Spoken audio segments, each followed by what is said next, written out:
Baik, kembali dalam berita wilayah. Percepatkan kapasiti dan keupayaan perkhidmatan veterinar di Sarawak. Itu antara fokus Sarawak hari ini. Perinciannya bersama rakan penyampai Buma Win di Kuching. Silakan Buma. Baik, terima kasih Dia. Kerajaan Sarawak dengan kerjasama Universiti Putera Malaysia UPM Kampus Bintulu merancang menubuhkan Fakulti Perkhidmatan Veterina dan Sains Haiwan. Menteri Industri Makanan, Komuniti dan Pembangunan Wilayah Sarawak, Datuk Seri Dr. Steve Berundi Utom berkata, mesyuarat telah diadakan dengan Kementerian Pendidikan, Inovasi dan Pembangunan Bakat MEITD yang diketuai Datuk Seri Roland Sagawiin dan Timbalan Naib Chancellor Akademik dan Antarabangsa UPM, Profesor Dr. Ismi Arif Ismail mengenai keperluan bagi meningkatkan perkhidmatan veterina di Sarawak. Kerjasama antara kedua-dua belah pihak ini bertujuan mempercepatkan kapasiti dan keupayaan perkhidmatan veterina di Sarawak dengan MEITD sebagai penerajunya. Ujarnya ini sekaligus dapat membantu dalam memperkasakan pembangunan ternakan dan pertanian di rantau ini. Beliau berkata demikian semasa ditemui pemberita selepas menghadiri taklimat berkaitan cadangan perubahan Fakulti Veterina UPM Sarawak di Bintulu. Dalam perkembangan yang sama, Datuk Seri Roland Sagawiin menjelaskan UPM bukan sahaja mempunyai kampus cawangan di Bintulu tetapi universiti terbabit menawarkan kursus berkaitan sains haiwan veterina. Ini akan menjadikan fakulti veterina ketiga di Malaysia dan satu-satunya di Borneo dan diharap dapat juga menarik pelajar dari negara lain di rantau ini. Projek menaik taraf jalan raya berkembar dari Simpang Baut Lunduk ke Pekan Baut Fasa 1 dijangka siap pada Jun 2026. Timbalan Menteri Infrastruktur dan Pembangunan Pelabuhan Sarawak, Datuk Insinyur Adil Lariwo berkata, projek yang bermula Februari lepas itu merangkumi kerja-kerja naik taraf jalan raya tunggal sedia ada standard R5 Jabatan Kerja Raya JKR kepada jalan raya berkembar standard U5 JKR sepanjang 3.65 km dengan jumlah kontrak sebanyak RM74 juta. Jalan berkembar ini hampir bersamaan Lebuh Rayapan Borneo dan jalan ini adalah bersambung dari Lebuh Rayapan Borneo terus ke Pekan Baut. Bagaimanapun katanya, sekarang ini kerja-kerja mengalami sedikit kelewatan dari jadual kerana menghadapi beberapa masalah utiliti iaitu bekalan air, tiang elektrik, telefon dan banyak struktur rumah penduduk yang terlibat dalam pembinaan jalan yang sedang dilakukan. Beliau berkata demikian ketika ditemui media dalam lawatan kerja di lokasi projek tersebut. Dalam pada itu, beliau percaya pihak JKR bekerja keras menyelaras bersama Jabatan Tanah dan Survey dan agensi-agensi utiliti terlibat dalam menangani isu utama berkenaan.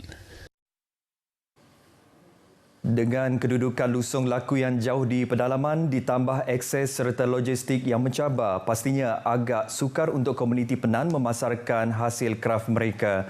Menyedari hal itu, Kraf Tangan Malaysia turun padang untuk membantu membawa keluar produk anyaman rotan yang mempunyai permintaan tinggi daripada peminat kraf tempatan maupun luar negara. Baik, kita ikuti siri kedua laporan khas produk kraf anyaman rotan etnik Penan Lusong Laku bersama wartawan Firdaus Arsi Idris. Pelbagai jenis dan saiz produk kraf tangan berjaya dihasilkan menerusi PPKK Lusong Laku, antaranya beg tangan, beg silang, beg belakang dan kesemuanya diperbuat daripada rotan asli. Untuk membawa keluar produk kraf yang dihasilkan komuniti ini, usaha tersebut dilakukan menerusi anak syarikat kraf tangan Malaysia, Karyaneka Sdn Berhad. Daripada PU sendiri yang bersetuju untuk membawa keluar separuh jalan lah, sekurang-kurangnya di kawasan Anding tu lagilah memudahkan urusan untuk mengeluarkan produk komuniti ke dalam pasaran. Jadi tak perlu kita datang terlalu jauh. Alhamdulillah dah cukup bagus untuk kita meneruskan lagi usaha-usaha membantu komuniti ini untuk memasarkan produk mereka lah. Untuk logistik ni kita tak selalu masuk ke sini dan dia orang pun tidak ada transporter yang akan bawa keluar. Cuma kita akan melantik ejen selaku ketua di sini untuk membawa keluar setiap mungkin 4 bulan sekali. Kraf Tangan Malaysia juga membantu mempromosi menerusi platform dalam talian dengan pejabat Kraf Tangan Malaysia Cawangan Sarawak di Kuching sebagai hub pengumpulan produk-produk kelauran kaum Penan untuk dipasarkan. Produk tersebut kini boleh didapati di Kompleks Kraf Kuala Lumpur, Melaka, Langkawi dan Johor serta boleh didapati di pintu masuk negara. Kita kata corporate gift lah instead of kita bagi barang-barang luar, kita bertukar kepada barang-barang tempatan lah, kita promote, kita masukkan dalam katalog dan kita akan edarkan ke seluruh jabatan-jabatan kerajaan, agensi, JLC dan juga pihak swasta untuk mula menggunakan produk-produk kraft berbanding dengan produk-produk luar yang kita kata yang konvensional, yang biasa yang ada di pasaran. Adalah menjadi hasrat kraf tangan Malaysia untuk melahirkan usahawan yang mampu berdiri sendiri setanding usahawan lain biarpun mereka tinggal di pendalaman. Bimbingan berterusan terhadap komuniti Penan semestinya diperlukan pada masa sama melahirkan generasi pelapis untuk kelangsungan industri kraf tempatan. Meskipun jauh di pendalaman, program seperti ini sedikit sebanyak dapat memperkasakan ekonomi penduduk di sini menerusi pembangunan industri kraft yang berpotensi dibangunkan di luar Sarawak. Firdaus Rashid Idris, RTM.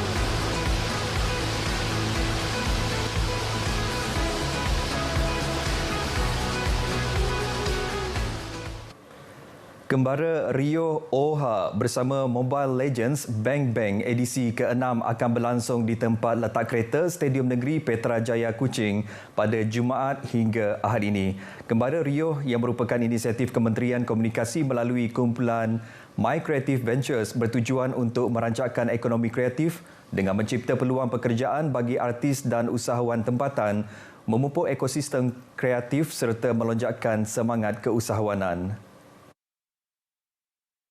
Sejak 2022, ianya telah menyediakan lebih 5,000 peluang pekerjaan serta memberi impak kepada lebih 4,000 artis dan industri kreatif tempatan serta menjana jualan usahawan kreatif mencecah 3 juta ringgit. Inisiatif ini juga meningkatkan nilai industri mempromosikan produk tempatan dan menyumbang kepada keluaran dalam negara kasar.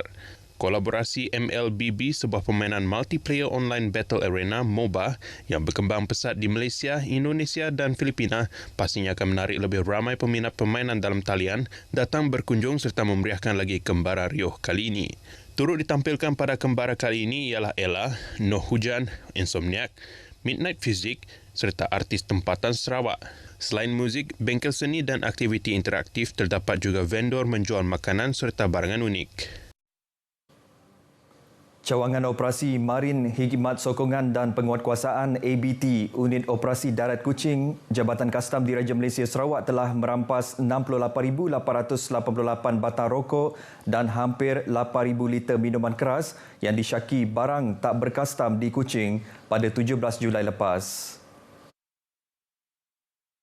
Pengarah Kastam Negeri Sarawak Norizan Yahya menerusi satu kenyataan media mendedahkan kesemua rampasan dianggarkan bernilai RM346,75.67 termasuk duti dan cukai. Beliau memberitahu hasil dari penyaluran maklumat daripada orang awam, sepasukan anggota dari unit terbabit melakukan pemeriksaan ke lokasi premis di kawasan Kenyalampak. Hasil pemeriksaan ke atas premis itu, pasukan berkenaan menjumpai sejumlah rokok dan minuman keras yang disyaki barang tidak berkastam. Seorang lelaki warga tempatan berusia dalam lingkungan 19 tahun mengaku sebagai pekerja di premis berkenaan ditahan bagi membantu siasatan. Norizan berkata modus operandi sindiket dengan menggunakan premis yang tersembunyi menyimpan, menjual serta mengedar rokok dan minuman keras ke pasaran bagi mengelak dikesan pihak berkuasa. Kes disiasat di bawah Seksyen 135-1-D Akta Kastam 1967. Baik saudara, perkongsian itu tadi mengakhiri berita dari Sarawak. Dari sungai hingga segara, Palestin pasti merdeka. Kita kembali bersama Dia untuk perkembangan berita selanjutnya. Dia, silakan. Baik, terima kasih Buma langsung dari Sarawak.